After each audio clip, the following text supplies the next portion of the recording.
here is our first example.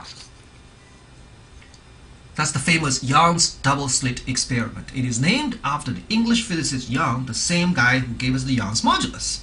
All right, so here we have this situation. We have a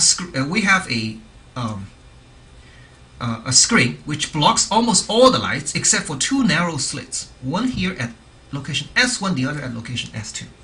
Okay, and then I have a beam coming in. Now that beam covers both two openings S1 and S2. Okay, assuming that beam is monochromatic and it is incident upon slit 1 and 2 normally. Okay, so the wavefront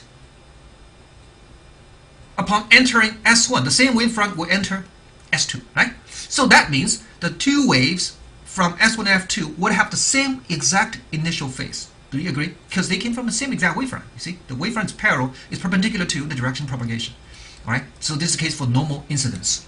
So the two initial phases are actually equal to each other. Whatever they are, difference is 0. Okay, so now one of the waves travel a distance x1, the other wave travels a distance x2. They merge at that point, they combine that point. What I want to know is, under what circumstance will this point be the location of a bright spot? And under what circumstance will it be the location of a dark spot? Okay, how do we figure that out? Well, think about it. They have the same initial phase, right? But when they arrive at that location, they may not have the same phase anymore. Every time a wave propagates a distance which is equal to one wavelength, the phase angle changes by what? By 2 pi. Okay, the phase angle changes by 2 pi. So I have here a number of wavelengths that arrives at this point. This guy is slightly longer, so it's going to travel more wavelengths. Okay. Now, suppose the second wave travels further than the first wave by an extra wavelength. What happens when these two waves arrive at that point? You see, every time you've advanced one more wavelength, your phase angle changes by 2 pi, which means you go back to yourself, right? Really? Okay? So when at this moment, if the first wave is upward, the second wave is also upward because, after traveling the extra wavelength, these two waves have the same phase. Okay? So that, of course, means that these two waves will enhance each other because they both point up at the same time or both point down at the same time. Right? This is the condition for what's called constructive interference. These two waves add up. Okay, they add up in the same direction. They go both up, and both down simultaneously, and then both up and then both down. This is the condition for constructive interference, and as a result, you're going to get a bright spot. So what's the condition for bright spot? You want delta x, which is defined as x2 minus x1 to be equal to what? A wavelength. Or it can also be 2 wavelengths, 3 wavelengths. Anytime you add an extra wavelength, you go back to the same phase. Okay, so in general, it's n lambda, right? N is what? N is an integer. 0, plus or minus 1, plus or minus 2, and so on. This is the condition for constructive interference. Bright spot. Okay? Now, what is the condition for a dark spot or destructive interference? Well, imagine if the second wave travels longer than the first wave by half a wavelength. Right? By half a wavelength. So, half a wavelength means an angle difference of 180 degrees, right? Instead of 360 degrees, that's how for a whole wavelength. So, what that means is that when the first wave wants to push up, the second wave happens to want to push it down, so they tend to cancel each other out. What you get here would be an intensity minimum. It is a dark spot. It corresponds to what's called destructive interference. So what's the condition now?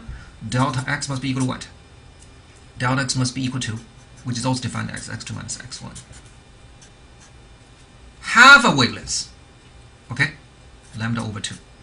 Now, it doesn't have to be exactly half a wavelength. You can have a half wavelength plus another wavelength. It doesn't matter. Or plus 2 wavelengths. In general, plus a multiple of wavelengths. Okay? So it is half a wavelength plus another integer number of wavelengths. In other words, it's n plus a half n lambda times lambda. Okay? That is the condition for destructive interference. This is generally true for any two waves with the same exact initial phase. Okay? If they have the same initial phase, the only reason why they have a different phase upon entering here is because they traveled different distances, right? They traveled different distances, and if the difference in their distance is multiple wavelengths, they're going to add up constructively. If it's a multiple wavelengths plus a half a wavelength, they can add up destructively. So these two conditions are fairly general, okay, for any setup with two waves starting with the same initial phase.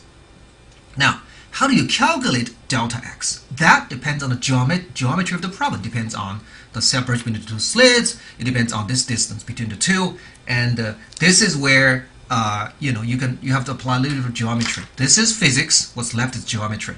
Okay, how does one find approximately the difference between x1 and x2 geometrically and express it in terms of the given parameters, such as the lengths between here and there, such as the slit spacing, such as the location of that spot on the screen, okay, on this screen? Well, let's look at the geometry a little bit. Okay, we are going to call the distance between the slits and the screen. We can call that distance L. Okay, typically L is a few meters. In a typical experiment, L is a few meters. The distance between the two sources, x1 and x2, on the other hand, is much shorter. Is much shorter. Okay, because remember, it came from the same exact laser beam. The laser beam, typically is pretty thin. We're looking at a diameter of maybe a few millimeters. Okay, and so basically, S1 and S2, the typical separation between S1 and S2 is under a millimeter. So S1 and S2 is very close to each other, and we call that distance d. Okay, we call that distance d.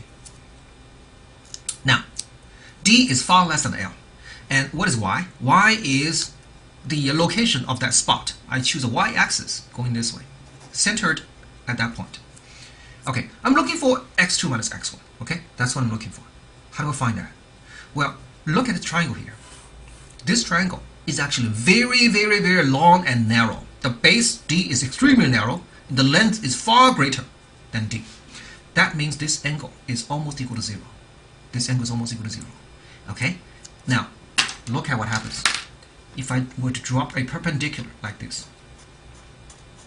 I drop a perpendicular from S1 down to this line here, x2. Look at this triangle here. 1, 2, 3. Look at this triangle here. Okay, it's got this angle here. This angle is almost equal to 0. What does that tell you? It tells you that this angle plus that angle is almost equal to what? 180 degrees, right? Now, this is already 90 degrees right here because it's perpendicular. So what do I tell you about the other angle? It is also nearly 90 degrees, even though it's an approximation. Okay, this is nearly 90 degrees, but if this is also close to 90 degrees, this is roughly an isosceles triangle. So from here to there, that distance should be roughly equal to what? From here to there, which is x1. Now, the whole distance between S2 and that location is x2. But from here to there is roughly equal to x1. That leaves us, what's left? This part is what? Delta x. It's x2 minus x1, isn't it? Okay, the question is, how do we find delta x? How do we find delta x? Okay, we have to know this angle theta before we can find delta x. Right? How do we find this angle theta? Well, here. Let's link the center between the two slits and the location on the screen. Now, this line, and this line, all these three lines are nearly parallel to each other. Okay, they're nearly parallel to each other because, after all, these angles are very small. So, that angle is almost equal to 90 degrees as well. All these three angles are pretty close to 90 degrees. But if this angle is equal to 90 degrees, what did I tell you about that? About that angle? That angle should be the same as this, right? That angle should be the same as this because these two lines are nearly perpendicular to each other. So this angle is also theta. Do we know how to calculate this theta? Yes, we do. Look, tangent theta equals y over L. Okay? Now, if we make the assumption that this y is also a lot less than L, which is a good approximation, by the way. Okay? Then you have tangent theta is roughly equal to sine theta, right? Because the angle theta is pretty small. Sine theta, actually, you can just stick with tangent theta, okay? Just stick with tangent theta. Tangent theta is y over L, so you have tangent theta equals y over L. And that is roughly equal to sine theta, because theta is very small. Now you go back to this triangle here. The hypotenuse is d. This angle is theta. Delta x therefore is d sine theta. Sine theta is roughly tangent theta, which is y over L. So this is roughly d times y over L. Okay, so again, this equation is geometry. Those equations are physics. But in our particular setup, delta x equals roughly d times y over L. So I can then find the exact location where you're going to get a bright spot, an exact location where you get a dark spot. So for bright spot, plug this delta x into here, the condition for bright spot or conjunctive interference. Let's see what we come up with. Okay, we are now going to get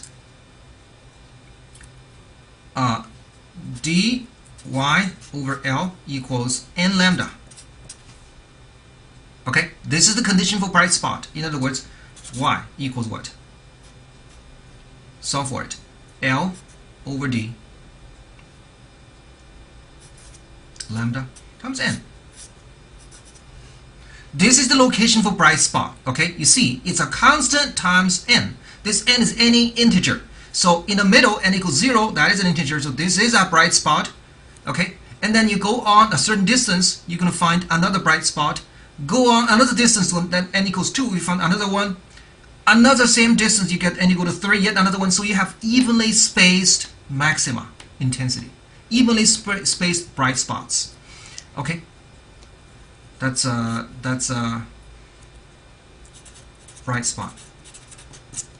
On the other hand, for dark spot, you have the same delta x equal to dy over L, but it's now equal to n plus a half lambda. So you have dy